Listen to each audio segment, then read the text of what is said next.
사무엘이 사울을 만나려고 아침에 일찍이 일어났더니 어떤 사람이 사무엘에게 말하 이르되 사울이 갈멜에 이르러 자기를 위하여 기념비를 세우고 발길을 돌려 길갈로 내려갔다 하는지라.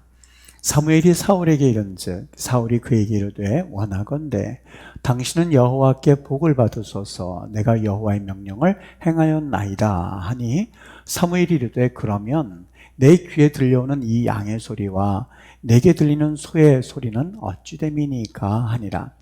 사울이 이르되 그것은 무리가 아말렉 사람에게서 끌어온 것인데 백성이 당신의 하나님 여호와께 제사하려 하여 양들과 소들 중에서 가장 좋은 것을 남김이요 그 외의 것은 우리가 진멸하였나이다 하는지라. 사무엘이 사울에게 이르되 가만히 계시옵소서.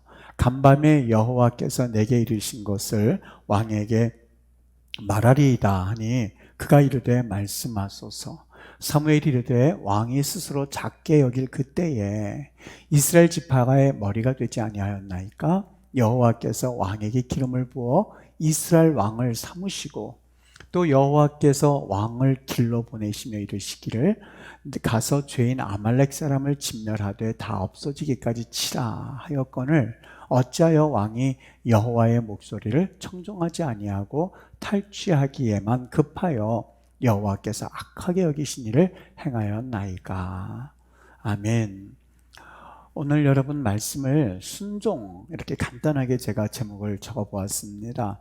이 순종 어떻게 보면 우리가 당연히 그리스도인으로서 익숙한 단어이기도 합니다만 사실 이 순종이란 말만큼 우리에게 익숙하지 않는 삶이 또 있을까 하는 그러한 제목이어서 여러분들과 은혜를 나누고자 합니다. 사무엘이 사울에게 아말렉을 쳐서 모두 멸하라 한 명령에 대해서 사울은 즉시 군사를 모아서 아말렉을 공격하여서 그들을 쳤습니다. 대부분의 남녀와 그다음에 소아와 젖먹이는 아이까지 진멸했던 것이죠.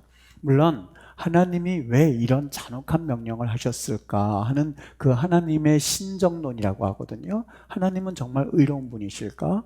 그렇다면 왜 이런 일을 행하신 것이지? 라고 하는 그 신정론에 대해서는 또 한번 우리가 주제를 가지고 이야기할 기회가 있을 것입니다만 오늘은 순종에 관해서 이야기를 나누고자 합니다. 사울은 이 아말렉 왕은 살려두었습니다. 그 이유는 제법 그럴듯했습니다.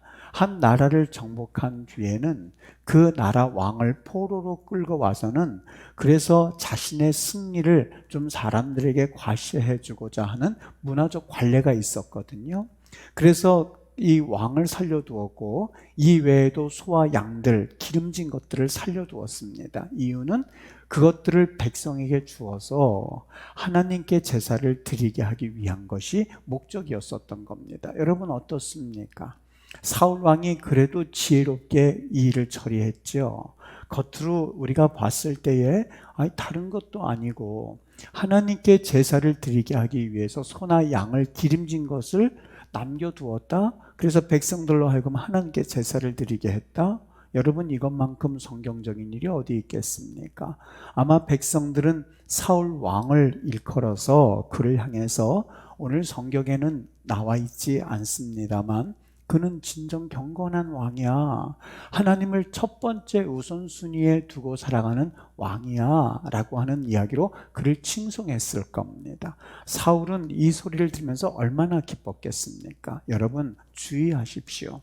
다른 사람들에게 좋은 이야기를 듣고 사는 것도 중요합니다. 우리 그리스도인이라면 마땅히 칭찬을 받고 좋은 소문이 나야만 합니다. 그런데 칭찬 듣는 일이 나쁜 것이 아니라 다른 이들에게 인정받으려고 하고 칭찬받는 일에 목숨 거는 일에 우리가 경계해야만 합니다. 누가복음 6장 26절 모든 사람이 너희를 칭찬하면 화가 있도다. 그들의 조상들이 거짓 선지자들에게 이같이 하였느니라. 무슨 얘기일까요? 모든 사람에게 칭찬을 받기 위해서는 그것은 불가능한데 그렇게 하기 위해서는 거짓 선지자, 다시 말하면 거짓으로 무장을 해야만 가능하다는 겁니다. 여러분 그렇죠? 모든 사람들에게 좋은 소리를 우리는 듣기를 열망하고 있고, 다른 사람이 나에게 대해서 나쁜 이야기 했다고 한다면 그것 때문에 속 끓이고 있습니다. 근데 그렇게 하지 마십시오. 모든 사람에게 칭찬을 받는 일이 불가능한 것은 아니지만 그러기 위해서는 거짓말해야 된다는 거예요. 이 사람에게는 이렇게 이야기하고 저 사람에게는 저렇게 이야기함으로써 자기를 포장해야만 그게 가능하다는 거예요. 증거가 있지 않습니까? 예수님도, 우리 주가 되시는 예수님도 다른 이스라엘 백성들에게 저 사람은 귀신이 들렸다, 저 사람은 하나님을 모독한다 라고 하면서 온갖 욕과 수치를 당하신 분이 우리 예수님이었거든요. 그런데 우리가 칭찬만 받는다 라고 하는 것은 어불성설이지 않겠습니까?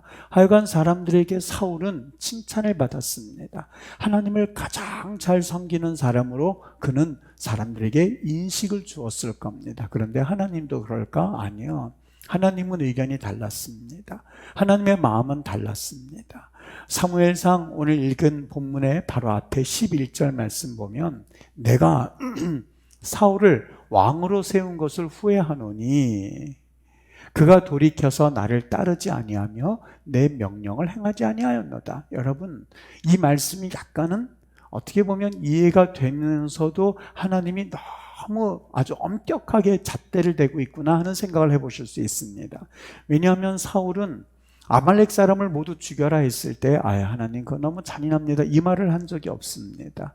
군말하지 않고 가서 다 죽이고 그저 살렸다고 한다면 아말렉 왕을 사람들에게 보여주기 위해서 잡아왔고, 소와 양 기름진 것들을 하나님께 제사 드리기 위해서, 내가 하나님께 봉사하고 내가 하나님께 이렇게 충성하기 위해서 했는데 뭐 그게 대수겠나 하는 생각으로 그 소나 양을 살렸던 겁니다. 이 정도면 99.9%를 순종했던 왕이라고 볼 수 있지 않습니까?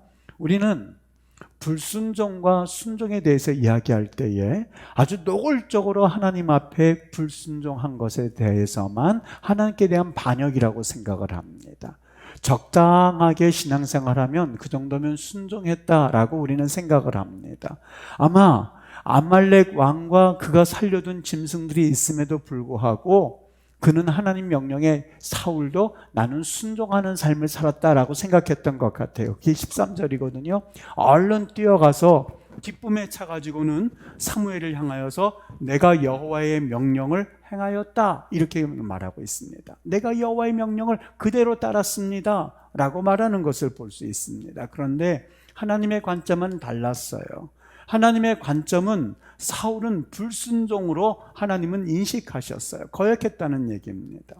여러분, 오늘 우리의 관점을 좀 잘 하나님과 나의 관점에 차이가 있다면 그것에 대해서 우리는 정확하게 인식할 수 있어야만 합니다. 우리는 99.9%를 순종했다고 한다 할지라도 하나님께서는 그것을 불순종으로 여기신다는 이야기입니다. 우리는 간혹가다 이렇게 생각하거든요. 그건 뭐 성격 탓이죠. 성격 때문에 불순종하기도 하지 그 사람이 나빠서 그런 건 아니거든요. 여러분 아십니까? 불순종의 가장 큰 요인은 성격이 아니라, 불순종의 가장 큰 요인은 사실 영적인 눈이 흐려졌기 때문에 그렇습니다. 하나님을 바라보는 눈이 흐려지고 왜곡되어지고 삐뚤어졌기 때문에 사실 불순종이 시작된다는 겁니다. 대표적인 예가 아담과 하와잖아요. 아담과 하와가 어떻게 하다가 불순종이 됐냐면 사탄이 와서 그에게 깹니다. 네가 선악과를 먹으면 눈이 밝아져서 하나님과 같이 되어서 선악을 밝히 너는 깨달을 거야 라고 하는 그 한마디에 그는 불순종의 길을 걸어갔습니다. 그의 영적인 눈을 왜곡시키고 그의 영적인 눈을 흐려지게 함으로써 이것을 일컬어서 성경에는 미혹된다라고 표현하고 있습니다. 미혹당한다. 그 말은 사실은 틀린 이야기예요. 사실은 그 이야기가 맞지를 않아요. 그런데 그것이 맞는 것처럼 생각하게 하는 것을 일컬어서 미혹한다라고 말합니다. 사무엘이 이 사울에게 뭐라고 책망했는지 아십니까? 여러분 보세요. 오늘 읽은 말씀 22절 말씀 볼게요. 사무엘이 이르되 여호와께서 번제와 다른 제사를 그의 목소리를 청종하는 것을 좋아하심같이 좋아하시겠나이까? 순종이 제사보다 낫고 듣는 것이 순양의 기름보다 나으니, 이제 그의 불순종에 대해서 말해요. 뭐라고 말하냐면, 이는 거역하는 것은 당신이 아말렉 왕을 살리고 그리고 소나 양을 기름진 것들을 살리게 함으로써 그 거역하는 것은 점치는 죄와 같습니다. 이렇게 되어 있습니다. 여러분, 이 말씀 참 잘 눈여겨보세요. 조금 아까 불순종은 성격이 아니라 영적인 것이라고 말씀을 드렸죠. 성경의 사무엘은 뭐라고 그래요? 이건 점치는 것 같다. 여기 같다란 말이 성경에는 없어요. 원래 히브리어 성경에는 거역은 점치는 것이라고 아예 동일시켜버려요. 거역이라고 하는 것은, 불순종이라는 것은 점치는 것이다. 똑같아. 여러분, 그게 어떻게 똑같습니까? 그 말이 어떻게 같다는 말입니까? 불순종 그저 하나님 앞에 에이 하나님 그것까지 순종하는 건 좀 그래요. 불순종하는 것하고 점치는 것하고 똑같다는 거예요. 아니 똑같은 정도가 아니라 불순종은 점치는 것이다 이렇게 아예 동일시화시켜요. 무슨 얘기일까요? 영적으로 똑같다는 거예요. 영적으로 같이 미혹당한다는 거예요. 다시 말하면 여러분, 점치는 것은 미혹의 영에 붙들려서 귀신의 영향권 안에 들어가 있는 것을 일컬어서 점치는 것이라고 그러죠. 불순종도 그렇다는 거예요. 불순종도 거짓의 영의 그 영향권 안에 들어가서 있기 때문에 똑같이 불순종하는 것이나, 여러분, 점치는 사람은 귀신 들린 것 같고 그리스도인으로서 순종 안 하는 것은 그저 괜찮다고 생각하십니까? 사무엘은 그렇게 보지 않았어요. 거역하는 것, 불순종하는 것은 점치는 자이다.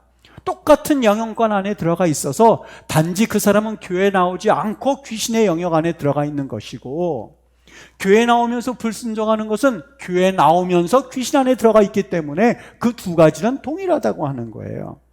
여러분, 우리 한국 사람들 가운데서 이 점치는 사람들이 얼마나 많은지 모릅니다. 남녀 20세 1095명을 대상으로 해서 64.6%가 점을 치면서 살아간다고 그래요. 여러분, 그렇다면 기독교 안에서 불순종하는 사람은요, 똑같다는 얘기예요. 왜요? 둘이 똑같다는 거예요. 점치는 거하고 불순종하는 거 똑같다는 거예요. 하나님의 영향권 안에 들어가서 사는 것이 아니라 하나님 영향권 바깥에서 살아가는 사람들이기 때문에 점치는 사람들 equals 불순종하는 사람들이라는 거예요. 우리의 차이가 뭐예요? 불순종하고 있는 것은 단지 교회만 왔다 갔다 할 뿐이지, 내가 예수님을 주로 고백합니다 라고 하면서 앵무새처럼 이야기할 뿐이지, 세상에 점치는 사람과의 모습이 내 모습이라는 거, 그게 불순종의 모습이라는 거예요. 당연히 어떻게 해야만 할까요? 불순종은 그냥 성격 탓이려니 하고 넘어갈 것이 아니라 영적으로 싸우고 하나님 앞에 순종하는 훈련을 할 수 있어야 돼요. 사울은 그런 훈련을 한 적이 없어요. 그의 불순종은 습관적이었어요. 기억하시죠? 사무엘상 13장에 가서 보면 하나님께서 분명히 사무엘을 기다리라고 말씀하셨음에도 불구하고 사무엘을 그렇게까지 지금 전쟁이 임박했는데 기다려, 얼른 편리하게. 여러분, 이 편리함이라는 게 얼마나 무서운지 모릅니다. 사탄이 가져다주는 괴입니다. 편리함, 그리고 이 자아중심, 이것이 얼마나 무서운지 모릅니다. 여러분, 이것이 하나의 성격이라 아니요. 그것 자체가 원래 근본이 마귀이기 때문에 그렇습니다. 마귀가 아담과 하와를 꿰어서 그를 불순종에 만들어서 하나님과의 사이를 이간질시켰던 것처럼, 여러분, 불순종도 처음에는 마음이 두근두근 하거든요. 하나님 앞에 이렇게 살아도 되나? 라고 생각하거든요. 그런데 시간이 지나면 지날수록 그 마음이 없어져요. 점치는 사람들의 그 심령과 불순종하는 심령들, 하나님을 전혀 느끼지 못하고 하나님을 전혀 감각적으로 경험하지 못한 채 그냥 습관적으로 나는 교인이다 라고 생각하는 그 모습이 오늘 그 불순종의 실체라고 하는 거예요. 이 헨리와 리처드 블랙커비가 하나님 음성에 응답하는 삶이다, 이 책을 썼어요. 거기에 보니까 이 마음에 쿵 와닿는, 저도 한 번은 이 사건에 대해서 마음을 한번 띄워본 적이 있는 그러한 일이 생각나서 이 말씀을 인용을 하는 거예요. 이 블랙커비 목사님이요, 목회를 하면서 그래도 사람이요, 목회를 하다 보면 잊지 못하는 사건들이 있거든요. 어느 성도님들 사건 중에서 잊지 못하고 그것이 트라우마로 남기도 하고 기억나기도 하고 좋은 기억으로 남는 여러 가지 사건들이 있어요. 이 블랙커비 목사님에게 있어서 평생 잊지 못하는 사건이 있었는데, 꼬마 아이를 장사 지낸 사건이었었어요. 어느 날 이 블랙커비 목사님이 신방을 갔는데 그 꼬마 아이가 부모의 말을 대놓고 무시하는 거였었어요. 너희가 앉아라 그러면 일어서고, 가거라 그러면 들어오고, 들어와라 그러면 가고, 대놓고 아이를 무시했어요. 근데 이 부모님이 그 아이의 행동을 나무라고, 그 아이 너 그렇게 하면 안 돼, 이렇게 야단치는 것이 아니라 그 모습이 너무너무 귀여워 보였던 거예요. 앉아라 그러면 뻘떡 일어나서 뛰어가니까 빙그레 보고 웃고, 들어와라 그러면 얼른 뛰어나가니까 그 모습이 너무나 이쁘고, 거기에서 떨어져 내려와 그러면 그냥 올라가고 하는 모습이, 반대로 살아가는 모습이 청개구리처럼 너무너무 예뻐 보였던 거예요. 그런데 문제는요, 이 문이 열려져 있었는데 그 아이가 마당을 빠져나가는 길 쪽에 차가 오는 것이 눈에 띄었던 거예요. 아이는 그 차 사이에게 보이겠습니까? 차가 오는 것을 보고 아이가 길로 뛰어드는데 그 부모님이 안 된다고 소리 지르면서 일로 와 소리를 질렀는데, 이 아이는 습관적으로 부모님이 오라고 하면 자기는 반대편으로 가는 것에 대해서 부모가 깔깔깔깔거리면서 좋아하는 모습을 본 나머지 그냥 행길로 뛰어가다가 차에 교통사고로 즉사하게 됩니다. 여러분, 그야말로 단장, 이 장이 끊어지는 듯한 그 피해를 그 부모가 느꼈다고 합니다. 그 아이의 장례식 때에 부모의 통곡이요, 이루 말할 수 없었다고 합니다. 한 아이가 부모 말에 순종하도록 훈련되어 있었다면 소리 내면서 야야 소리였으면 아마 그 아이는 깜짝 놀라서 멈추고 엄마 아빠를 멀뚱멀뚱 쳐다보면서 와라 했을 때에 순종하는 훈련이 되어 있다면 그 아이는 그런 끔찍한 비극을 경험하지 않았을 거라고 하는 것이 이 블랙커비 목사님의 예화였었어요. 여러분, 이 목사님은 그 사건을 통해서 아주 큰 교훈을 얻었다고 합니다.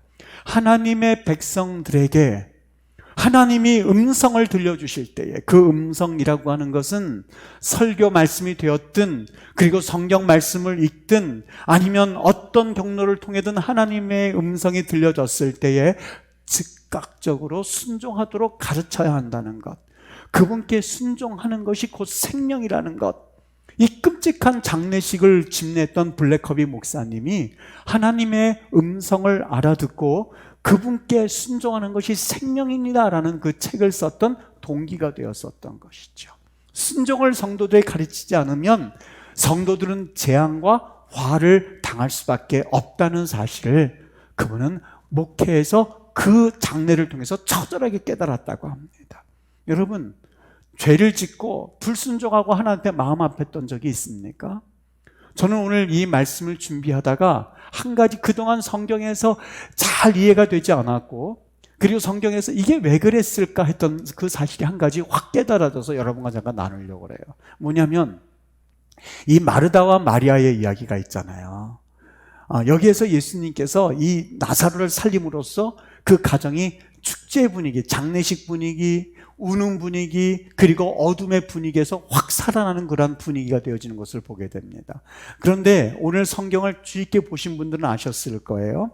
예수님께서 나사로야 일어나라 하고 말씀하시기 전에 예수님께서 민망히 과거 개역 한글에는 통분히 여기셨다라고 되어 있고요, 우리 국어 성경에는 이 마음이 아파서 절이다라고 되어 있습니다. 어떻게 되어 있냐면 심령에 비통히 여기셨다 이렇게 되어 있습니다. 예수님께서 왜 그러셨을까 하는 질문이었었어요. 저는 그게 잘 목회자로 꽤 성경을 읽으면서도 이게 잘 이해가 안 됐었어요. 다른 사람들은 다 나사로가 죽는 것에 대해서 마음 아파하고 어려워하고 그리고 슬퍼한다 한다 할지라도 예수님은 그것을 나타내지는 못해도 마음속으로는 사실상 어떤 흥분이 있었지 않았겠습니까?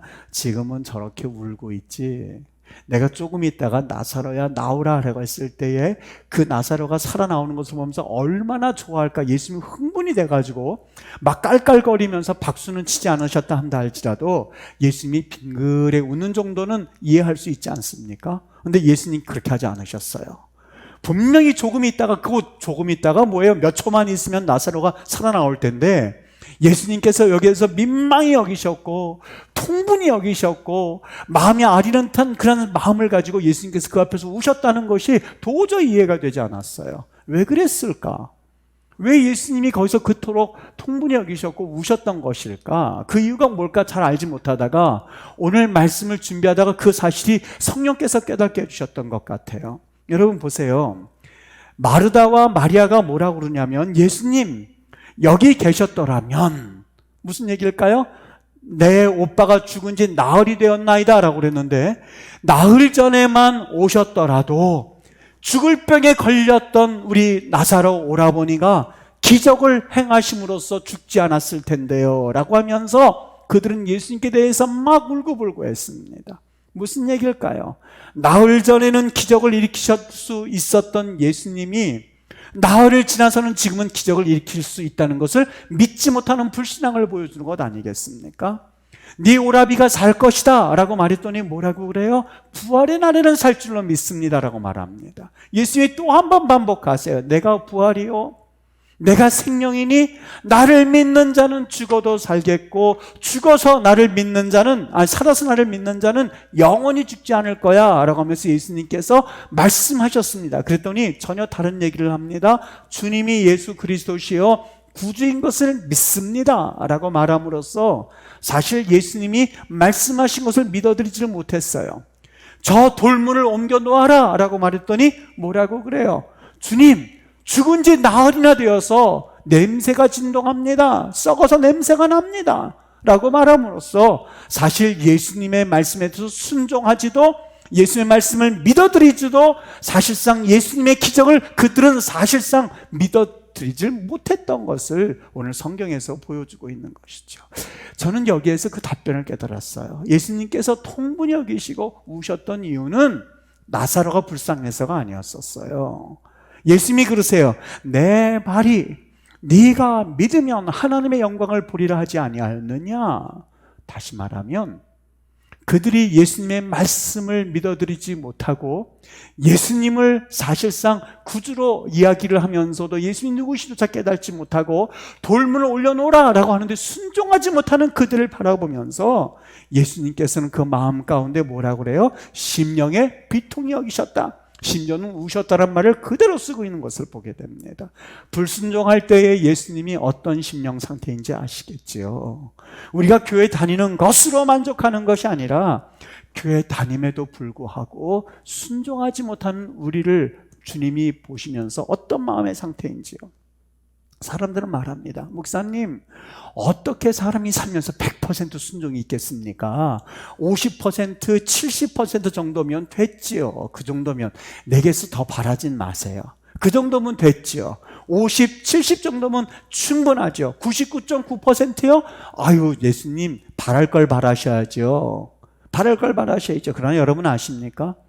남한 장군이 7번이 아니라 6번까지 순종했더라면 그는 살결이 문둥병에서 다시 어린아이처럼 되어지는 기적을 그는 전혀 경험하지 못했을 거예요.